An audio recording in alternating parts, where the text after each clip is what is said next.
Well, first of all, thank you all for coming out today. I'm going to have President Robinson kick us off. So, Kurtis, it's yours. Thanks, Sheriff. So, my name is Kurtis Robinson. I serve as the president of the Spokane branch of the NAACP and executive director for I Did the Time. What we're here to commiserate and announce and move forward with is the landmark agreement reached between the sheriff and the Spokane branch of the NAACP in addressing concerns about racial disproportionality and disparities potentially manifesting within his aspect of law enforcement, the criminal justice system. This landmark agreement was reached in September of 2019. And in this memorandum, we reached an understanding that the sheriff's leadership and agreement would conduct an internal cultural inventory using an outside source, incorporating community accountability mechanisms, evaluating the department's racial inclusion and race equity-based competence, to develop a race equity strategic plan implemented in a long-term and sustainable fashion, and generate a commission report on stops, arrests, and use of force that include a breakdown by race, gender, area, and districts. And the thing that is unique about this is historic. This has never been accomplished here in our community before between the NAACP and the Sheriff's Department. And the reality is that this was long in motion before COVID or George Floyd protests. And we really wanted to make sure that we acknowledge that.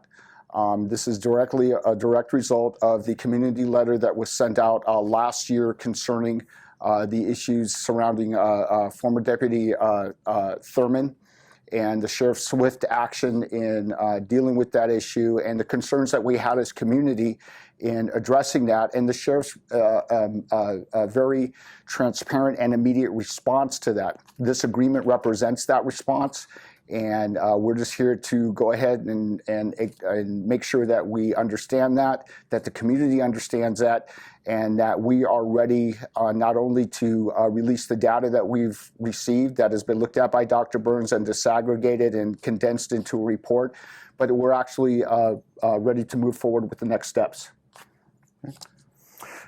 I think one of the important aspects is to also highlight that we did this differently than we've ever done any kind of data-driven research project. Mm-hmm. Rather than having the NAACP just ask for data, we actually brought them and Dr. Byrnes into our analyst, set them down with the analyst, and they sat at the computer, and they scaled exactly what data they wanted. Yep. And we built the program to make sure that they got exactly whatever it was, because one thing I didn't want to have happen was we didn't fulfill their expectation. So we did this totally different in that arena. Mm-hmm. And we also set firm dates that we wanted things accomplished. We wanted to have the data pretty much analyzed by January of 20, mm-hmm. which it was. Yep.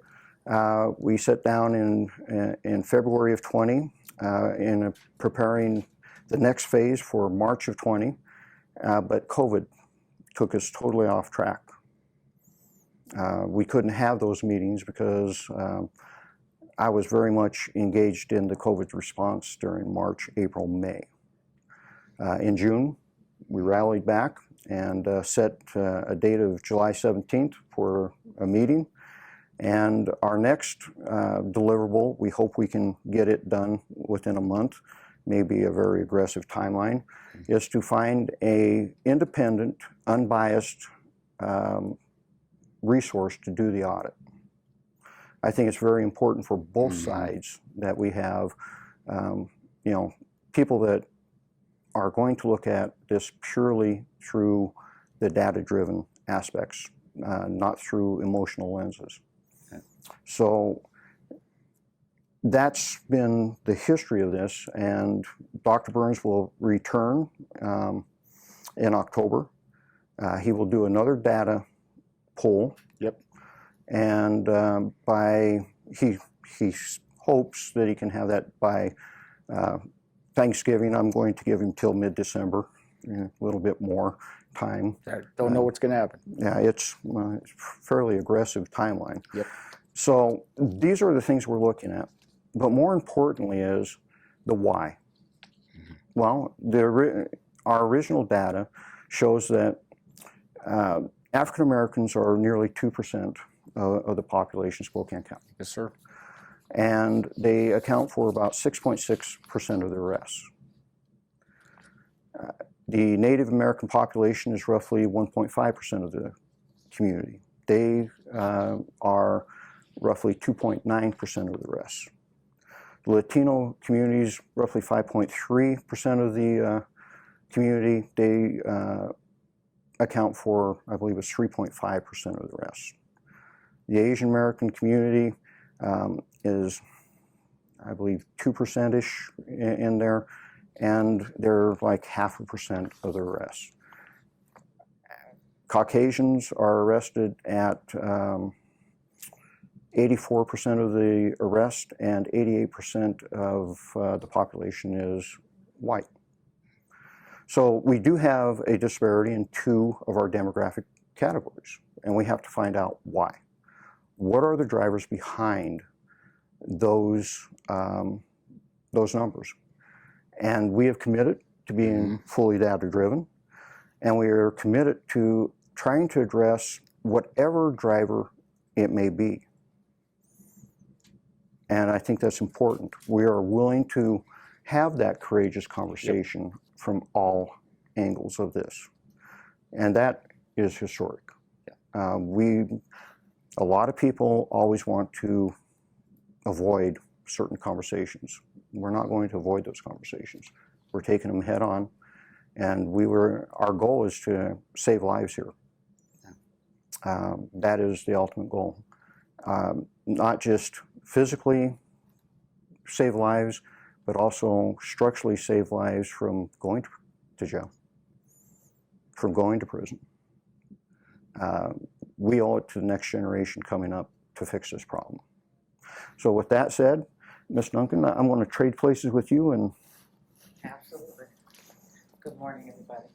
I think that two things that Sheriff Ozzie said that I want to make sure that everyone heard, because we are actually in complete agreement with this, which is that the Sheriff's Department's job is to save lives. And the NAACP, we want to save lives too, in a different way, but the same thing. And so we have to figure out how to do this work together.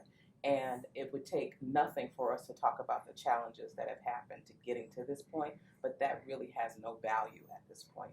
We need to talk about how we're going to work together, how we're going to fix this, and to have the Sheriff's Department willing to really look at the data and look at it critically is what we need. So I think that this is a great opportunity for a partnership and to look at our relationship with the Sheriff's Department differently. This is important work. You all know that. This is an important time, more than any other time before, I feel. But this is the first step. It's not the only step, but it is the first step. And I also want to just second that our president said that this has been going on for over a year. So this is not something that came out of the George Floyd situation or any of the Black Lives Matter movement, any of that. This was happening prior to that. So we definitely want to make sure that credit is given and seen for the work that was happening prior to this time.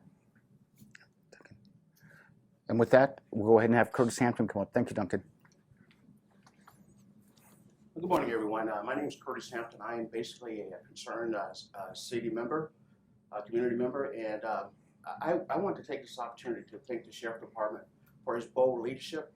He's taken a stance that I wish more law enforcement agencies throughout the country would take. He's willing to communicate, and he's making his decisions based on data that's presented to us. Unfortunately, so many of us are making decisions based on feelings, and that really doesn't accomplish our goal. Again, he's a champion, and I encourage him to also talk with some of the other city leaders in Spokane and to help get them on board, because we do have a disparity problem not only in Spokane but in America. And the only way we can get this changed is we all stand up and start saying that this is not the way we want to live. This city is only as strong as its weakest community. So I encourage all of us, not only the sheriff, but our community, to step up, take a chance, make things better. There is no one that does not want a better place, a better America.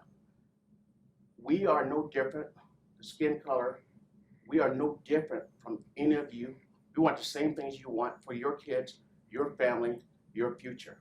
So again, we've had this conversation too often, and it's gone absolutely nowhere. And unfortunately, we had some bad news with Mr. Floyd that has brought us to this point. But now is the time to take advantage of this opportunity, because I'm afraid I don't want to go back. I want to continue to go forward, and I want to go forward peacefully, and we can do that by doing it together. Thank you for your time. Kurtis, you wanted to read a couple of statements? Right, and a couple of things I want to highlight too is when we're talking about the data that's coming up and the data pulls that are going to continue to happen, the cultural audits and inventories, we're talking about quantitative and qualitative. Right, so that's what we're really kind of looking at, is making sure that we get the full picture and to really accentuate the sheriff's drive for that to happen, his willingness to lean into that, having the tough conversations around it. And let's just be real about it, we don't agree on everything, and we don't have to. What we need to do is continue to seek and fight for what we do agree upon, what are the humane things to do, and push those forward together as a full human community, you know. And so one of the things I want to make sure that I say here is that the only way that this stuff will ever change is by moving it forward together. We can, we will, we must continue to move forward together. And with that, I have a couple of statements here. We have one from Natashia, who was one of the drivers in this as well. He is one of our executive committee members. He said, "I want to thank the sheriff for acknowledging the disparities in the law enforcement model as it appears to African Americans, Native Americans, compared to our Caucasian counterparts. I want to caution the department that this is no time to meet these newly discovered disparities with any kind of procrastination or remorsefulness. I encourage you to lean forward into this, and we have to meet this challenge head on with the resolve of applying a high-level racial equity lens to those who continue to experience these disparities." Thank you very much. And from Dr. Byrnes. Dr. Ed Byrnes from Eastern Washington says that you are familiar with his work from the Spokane Police Department. He received data from the Spokane County Sheriff's Department and based his analysis on this data. He agrees that Sheriff Knezovich's statement that there is a racial disparity concerning the arrest of African Americans and Native Americans. The Spokane Sheriff's Office has been collecting data on race and deputy-initiated civilian contacts and outcomes from those contacts using the data collection tool that Dr. Byrnes and SPD Captain Brad Arleth built in 2014. If Dr. Byrnes, by continuing to work in this as an independent entity, he will conduct the study, the contacts, the arrests, and uses of force by the deputies. He looks forward to continuing to work with Sheriff Knezovich, Mr. Robinson, and other community leaders.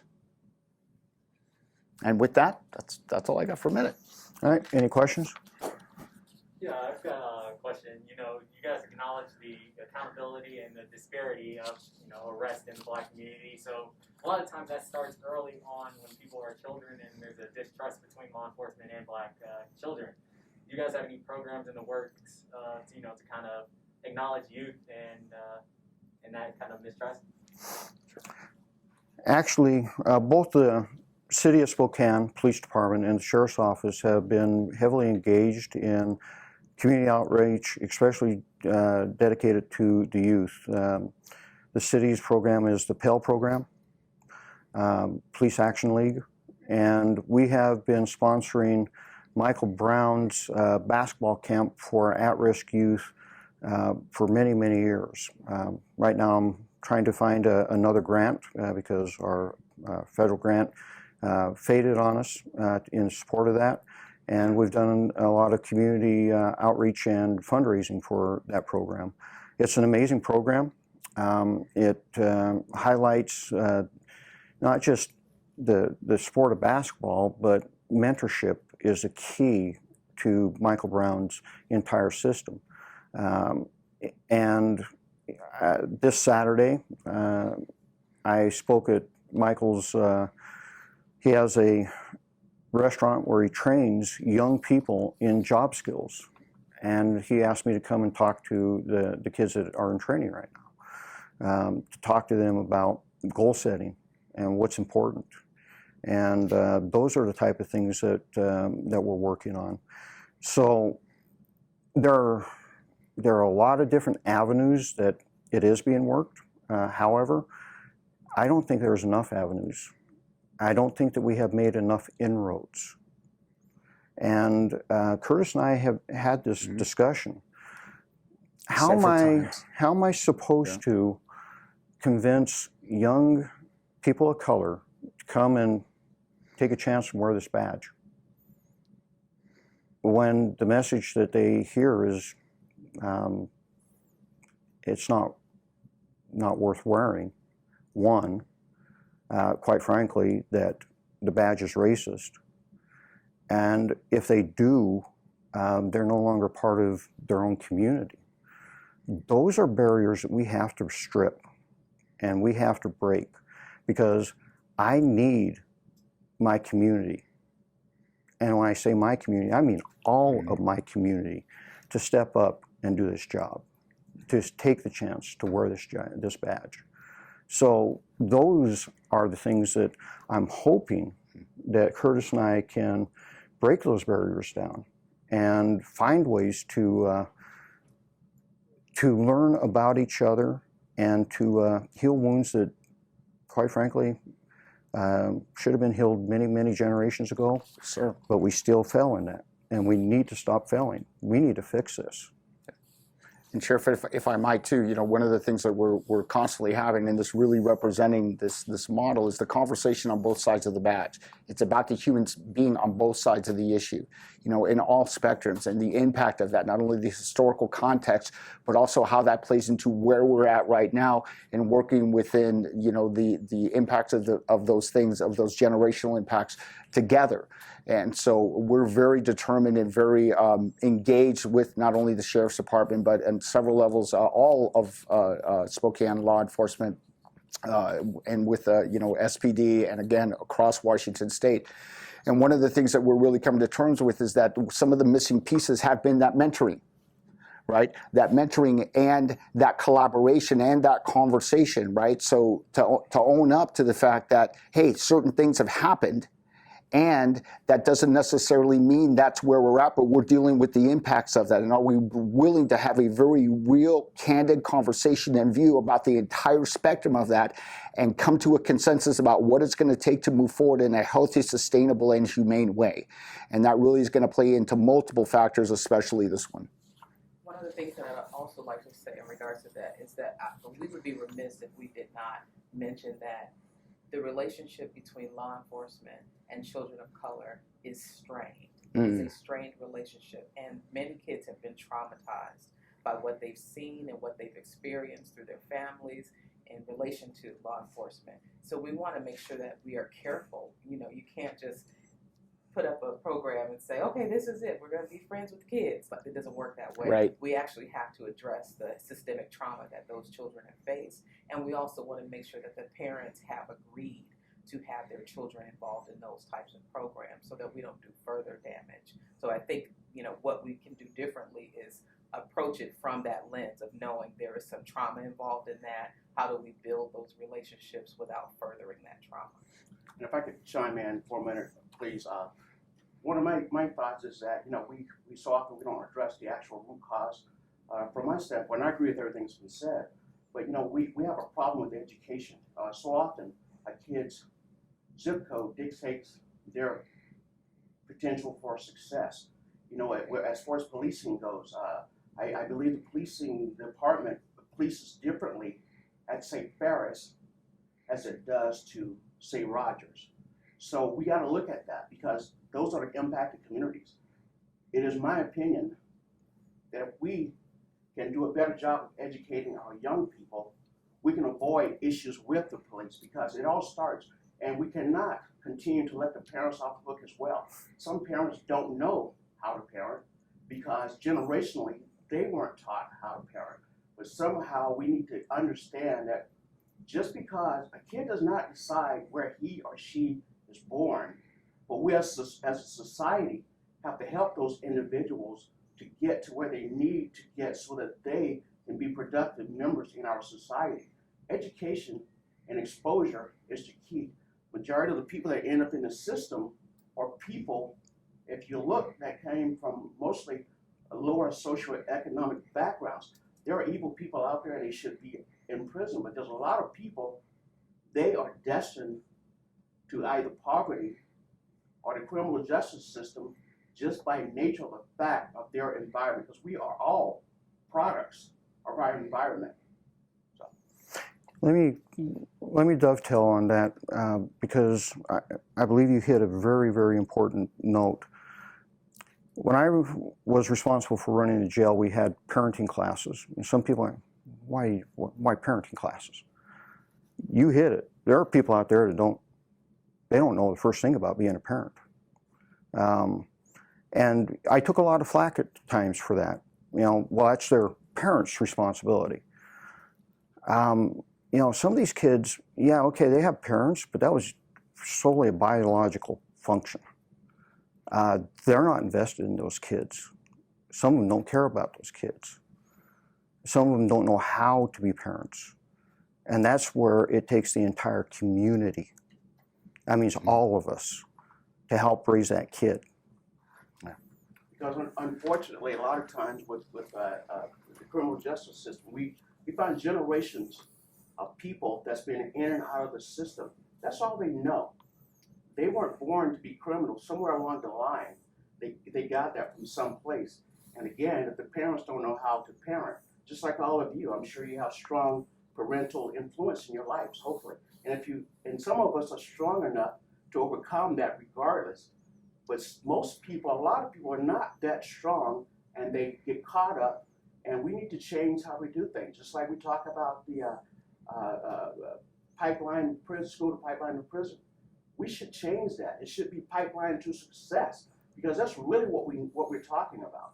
We need to close the educational gap, and we need to be better citizens. It takes all of us. And now we're all having conversations that we were afraid to have last year, but this year we're talking about these things. And so now it's the time, and I encourage all of you to have these conversations because they're important conversations. We only have one world. We all have to live here together. So we have to communicate. We have to get along. And again, help our weak people. We're a team. And so if I can too, and I know we're going to move on to another question, but one thing I want to make sure is another piece of this conversation that's not widely talked about is the restorative lens, right? Because how we've been operating as a society for a very sustained period of time, and we are dealing with the outcomes and the backlash of that. We've just gone ahead and rattled all that off about many of those tracks, but we've been coming at things solely from a punitive dynamic. And how we need to continue to operate from this point on, some of the shifts that we need to make, the changes that need to be grounded and foundational in us now is restorative. Restorative does not mean lack of accountability, right? It's restorative with accountability. So love, accountability without love is condemning and punitive, but love without accountability is dysfunctional enablement. And so we need to move forward with that new lens and making sure that we're having very transparent conversations about real-time stuff, how we got here and how we're going to move forward, which is what this just, to me, represented some of the best of those conversations. Next question. So it sounds like this has been an ongoing partnership with the data collection. What is the biggest thing that you have learned after reviewing this data?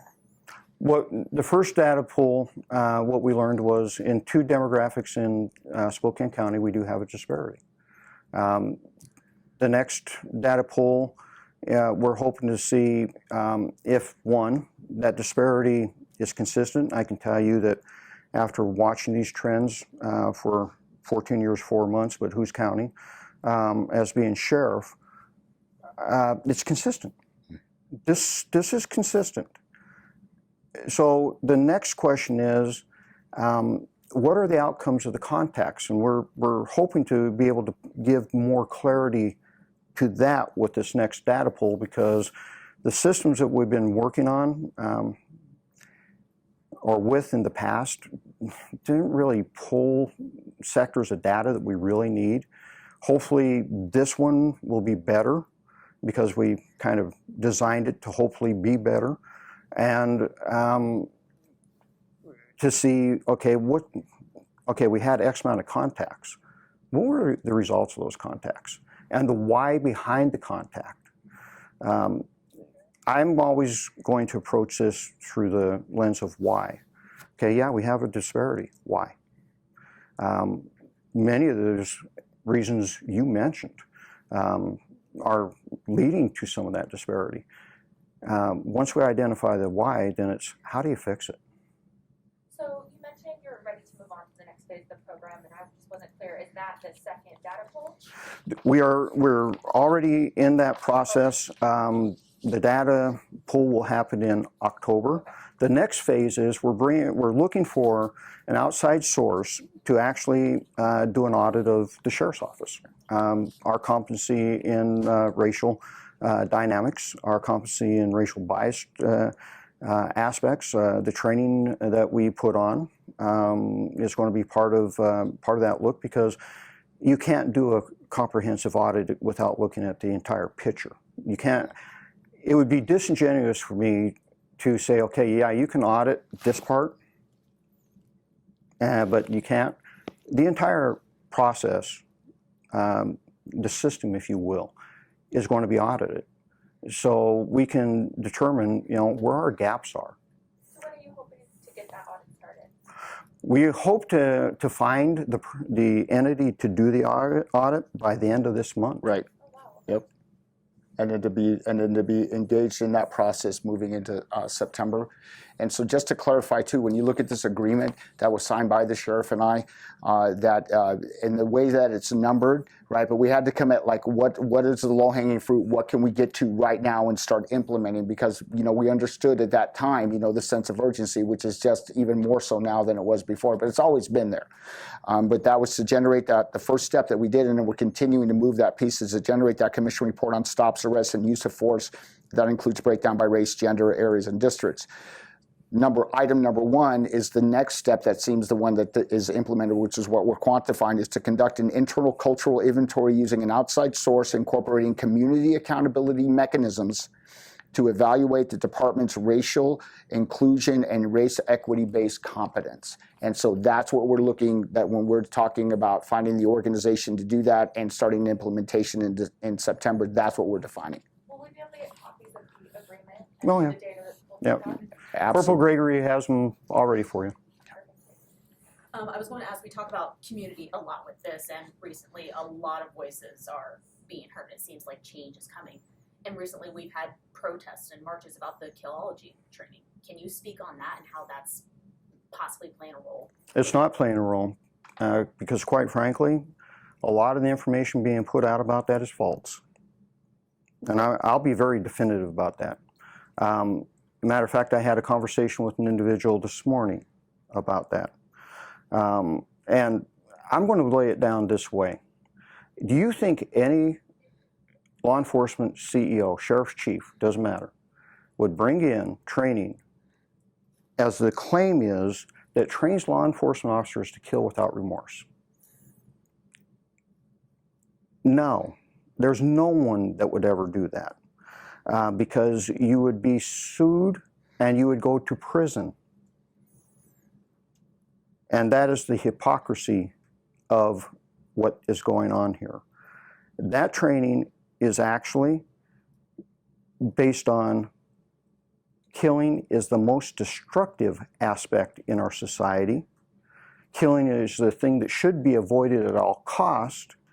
However, you all send us out to do a very difficult job, and there are some people that push that, and they threaten your lives and our lives. And sadly, we have to, at times, take a human life. And if you've never looked in the eyes of a deputy that has had to take a human life, you'll never understand what I'm saying. Because it shatters them. It shatters them, it shatters their families. And that is why that's why I'm standing firm on this. Because what I have is a group of progressive socialists that have decided that this training is not what it is. They're actually promoting a lie about the training. And so actually, Sheriff, if I could, so based on the conversation that we've been having about this, and we've been making sure that we've been staying, eye on the prize, right? And also understanding the voices of the community, what the concerns are, and the community perspective, and making sure that we're coming to the table and having that, what my brother likes to say, Natashia likes to say, real talk. So we've been having real talk about this. And some of the real talk that we've had recently is that, we as community, want to be in the space. We want to have a conversation. We want to get a look at an unwatered down version of this. And the sheriff has agreed. The sheriff's agreed to that, and Sheriff, you also agreed to go ahead and suspend the training until we've actually had a chance to come to the table, talk about what that needs to look like, and to turn around and start implementing some processes to make sure that community voices always heard, community voices in the room, so that community not only has the perspective that obviously the other side of the badge, our family has, right? And so that we all have that view. And then hopefully also to make sure that we continue to have meaningful input at a place and at the seat of the table that has an impact on what we're experiencing as we continue to navigate this undiscovered country together. Can I also say that? I just need to say it. So it is not just progressive liberals that are concerned about killology. It's really anyone who cares about the health of other people. Many people are concerned about this. So it may be easier to say it's just one group, but it's actually not. There's an entire community of folks who are concerned. Now, we are not able to, as the NAACP or any other organization, able to demand that the sheriff department not do something. What we can do is come to the table and say, listen, here are our concerns. This is what is being said. How can we address those things? And to my understanding, that is what we're doing at this point. Yep. And that's not to say at the end of it, the training won't happen. But if it does happen, we will definitely be there in the room to make sure that we understand and can report back to the community exactly what is being taught to the sheriff department here. And if I could chime in as well. For me, unfortunately, when first of all, I take the sheriff at his word. I trust what he's saying. But also what we're asking for is verification of what he's telling us. And secondly, I'm sure that when he or the department schedule this training, this is prior COVID-19, this is prior George Floyd. So the temperature has changed from where we were then to where we are now. So the word killology in itself, I guess my question would be, and I'm not trying to be flippant, what would George Floyd say to training of killology? That's my question. And is this the time? And what was this other title that we had that's a little more gentle than killology? The actual training is called Mindset Boot Camp. Excuse me? The actual training is called Mindset Boot Camp. I personally like that a lot better. Yeah, that's the actual training. That's what's actually being put on. The killology was added by, and I read the original Facebook post that came from an individual that is a socialist. He's the one that pinned the term killology. And killology is quite frankly the study of killing. But the training is not called killology. There's a book called On Killing that y'all need to read. I would highly recommend all of you read that before Mr. Grossman comes to town. I have a few questions about the historic announcement here, but since this can of worms has been opened, Crack it, yeah. Let's dance. Let's step away from the killing part. But the idea of this warrior mindset that classes like this may teach, I know this is a huge contention in since all of you guys are in the room here now, I feel like that's the core of the issue here. It's the warrior mindset.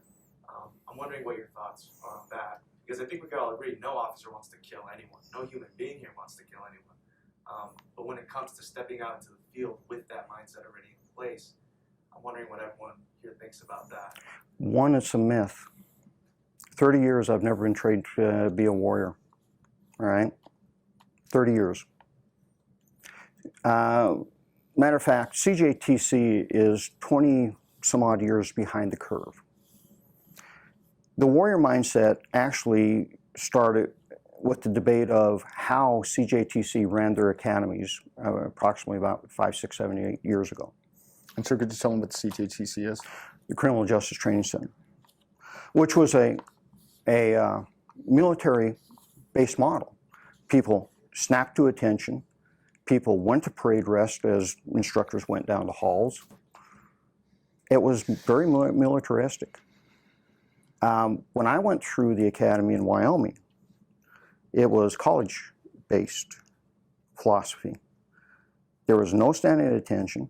Matter of fact, the director of the Wyoming Law Enforcement Academy, our first day, said, you know, if your sheriff or chief expected you to get disciplined or become disciplined here, they were wrong, because they should have hired you with that quality. So we learned under a college-based type system, not militaristic. That's where that debate actually started. After Ferguson, there was this big debate about, well, warrior, the sense of warrior versus guardian. We all missed the boat on that. My true title is a peace officer. And that's what I have been trained to be my career, is a peace officer.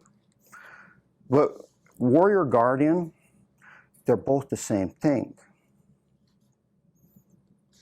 And that mentality and that philosophy is one of my Citizen Advisory Board members, when I addressed this issue with them, went, you know, Sheriff, I watched it. Originally, he was not a fan. But he said, I actually watched 8 hours of it. The man used the word warrior 4 times in the entire 8 hours. And it wasn't in the context of making you a warrior. So again, myth. The reality behind it is we're not warriors. We are peace officers, and we have never driven that mentality. But that is what the rhetoric over the years has developed to. And if I can, and then Duncan, yeah, so, you know, but let's not, you know, we have to be very candid and very real. We're not trying to act like there's not a problem, right? Because there is a problem. And there's several layers to that issue. There's several historic layers to that problem. And it's not whether there's a problem, it's what is the real problem, getting to the root causes of that, dismantling that. And for that to happen, we have to always start the conversation about race. Because race is a made-up thing. It was something that was invented by, 400 or 500 years ago, and throughout that process, and has had kind of taken off a life of its own. And when I think about, where these conversations are going and where we're being invited to go as an American society, a human community in a Spokane family, that we're being invited to go into that uncharted territory. That place where we've had this concept of how we should be, but somehow we've just kind of failed to finally kind of get there, right? And so when we start trying to get there, we have to start the real conversation of where we're at, right? How we got to where we're at, and start reverse engineering from there. And that calls for that conversation about race, and that calls for that conversation about hyper-aggressiveness, and that calls for that conversation about escalated versus de-escalated.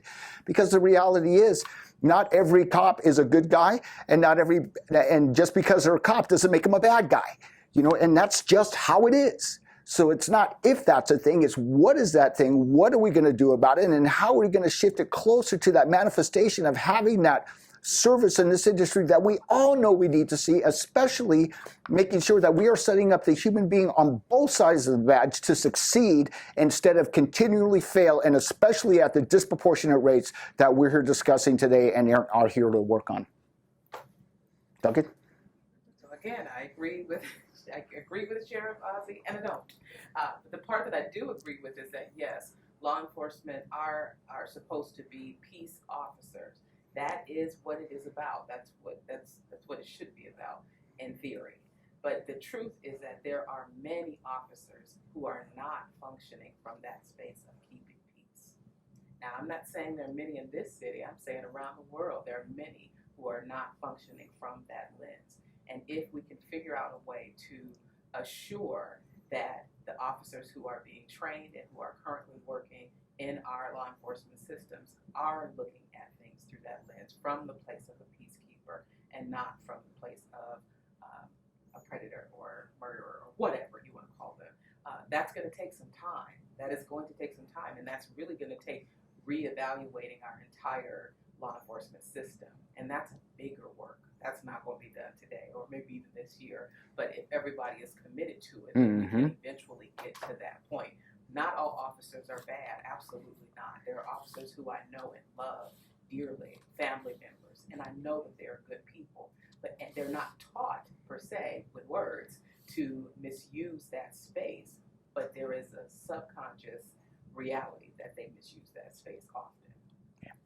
I appreciate the conversation. I appreciate the opportunity to be in this space and have this conversation because, as we all know, it's well overdue. However, even though we're concentrating on peace officers and what that means, last night I was watching TV, and every other night I'm seeing something on television in which has an African American family or person of color that's being mistreated by law enforcement. I can't just let that go because that could have been me because those people look like me. So yes, that does affect me. Secondly, sure we can pick on law enforcement, but we talk about disparities. Disparities exist throughout all of our systems, our educational system, our medical systems, our judicial systems. We are overrepresented in everything that's negative, but underrepresented in everything that's positive. That's right. So us as a society need to address that. Yep. We need to own that. I challenge all our systems in Spokane to do what the chief is doing, is do an audit, do an internal audit to see where you actually stand, and if you care, you'll do something about it. Yeah. Amen. Love that. Sure. So you, as to many people, you're like the top law enforcement officer in the county. You've been through training that's been around for a while. You were trained a long time ago. And you came out, as you say, as a peace officer, not as a warrior, not with this mindset. That would tell me that you think the training is adequate, that it's okay, that it could churn out peace officers. Is that why you guys are going so aggressively to do an internal audit?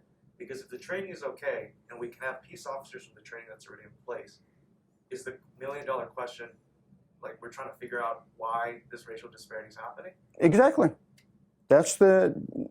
You said it. The reason we are doing this is to answer the question why this is happening. If it's something that we're doing internally, that has to be fixed, corrected. If it's something that is a societal issue, well, I can help, but it's going to take the people out there to help us fix that. It's going to take leadership at multiple levels to help us fix that. And we have to, because there are lives on the line here. There are lives on the line on both sides of the badge, and there are lives on the line from our young people.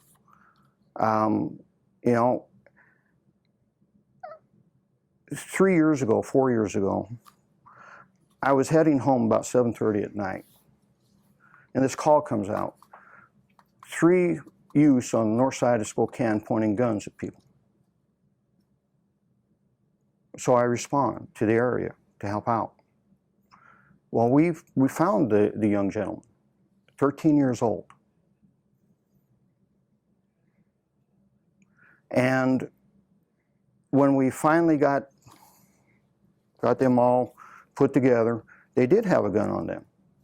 It was a BB gun, but if that BB gun would have been pulled on me, because it looked just like a 45, a realistic looking 45, we would have had another headline. Now, I was the one that found them, folks. I was the one that called them out from under the trees and jumped the fence and caught the third one. And the worst part about that situation was they're 13. So I went, well, here we are about ready to send 13-year-olds, and one of them actually looked 9, into the system. So I called a friend of mine, Pastor Sean Davis, and said, Sean, if I can convince the judge to allow these kids to go into mentoring, will you do it? He said, yes. Now here's a heartbreaker. At 13, only one of them would qualify for mentoring because the other 2 were already on multiple strikes. Now you think about that. 13 years old, and there's nothing we could do to save them. That is what we have to fix. We have to fix this for the next generation. Because I don't want to see 13-year-olds put in those positions, because you talk about pipeline to prison, there it is. That is a pipeline to prison. But it's also a pipeline to an early death. And we have way too many of our young people dying. Sheriff, and if I may jump in on that. So, I mean, one of the things too, though, Kevin, is that we have to be real frank about this, and we have, right? Race is an issue. Duh. That's not rocket science. That's reality. And so how do we actually operate from not trying to circle around again and go try to figure out, oh my gosh, is race an issue? No, it's an issue, right? So it's not if it's an issue, it's how, what kind of an issue is it, how is it manifesting, and what are we going to do about it? Besides getting mad at each other and, doing whatever has, and some of that's been necessary stuff, right? To make sure that we're elevating the reality of what we're encountering here as human family on both sides of the badge, on both sides of the issue, on all sides of the racial demographics and ethnic demographic dynamics. The real space for me, though, is to quit going back around and around again about is race an issue, because we've already established that. The issue with Thurman, right? It was very clear. And the sheriff took immediate action on it. Boom. Here we go. It's not whether there's a culture here in operation. It's in operation. It's how do we actually start drilling down, getting to the root causes of it, realizing and having real honest conversation about what the other factors are in that, so that we can develop a real comprehensive, extensive, and impactful, sustainable plan to move forward out of that space. And quite frankly, he always says we disagree on a lot of things. We actually agree on a whole lot more than we disagree on, just like we agree on a lot more than we disagree on. It's the nuances. It really is the nuances to the entire dynamic. We all want the same thing. We want a better society. We all want, we'll never fix this by being disunited. America is failing. America is failing at every level there is, simply because we are no longer a united nation. You name it. COVID, we're failing because of that. Race relations, we're failing because of that. We're failing because we have stopped caring about each other. We have divided ourselves into camps, and we are more interested in destroying each other than we are helping each other. I hope that this partnership develops not just relationships, but friendships. Trust is the number one thing that needs to come out of this. Because if I don't trust you, I can't work with you. It's just that simple. We need, and that's on both sides of that badge. Yep. Okay?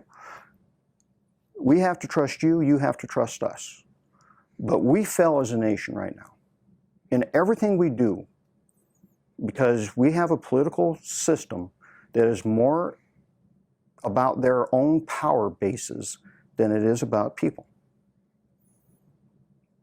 And I hope the rest of the nation takes notes. I hope that our community take notes. And I hope you and the media take note. We're not at each other's throat. We are here to fix the problem.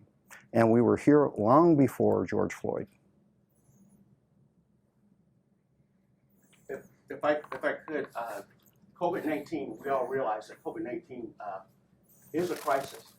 I would also like to put on the table, so is racism.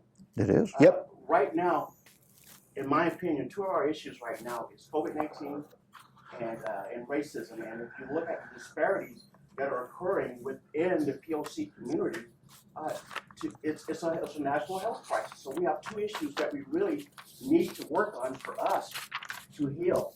And I think it's time. And another thing is that, we spend a lot of time talking about police accountability. I personally would like for us to also take that same scrutiny and apply it to our judicial systems. Police officers arrest people, but our judges and attorneys are the ones that put these kids away. And unfortunately, again, those disparities, you could have two kids commit the same crime, one white and one black. More often than not, the black kid's gonna get more time. Why is that? So we have to start asking ourselves these questions, and we have the data to support these investigations, so let's do it. Let's do what the chief is doing and do internal audits to see where we are and start addressing these important issues. Appreciate that, Kurtis. I just want to go ahead and flag time. Man, we're pushing an hour. I just have one last question, just to clarify. When we talk about the historical announcement here, is it the independent analysis? Is it the partnership between the Sheriff's Office and the NAACP? What is it exactly that is happening that has never happened here before? All of it. We haven't really had a relationship. I've had relationships with members of the NAACP.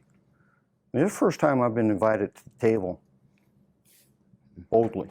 Yeah. Okay? All right? I've had relationships, but I've never been invited to the table.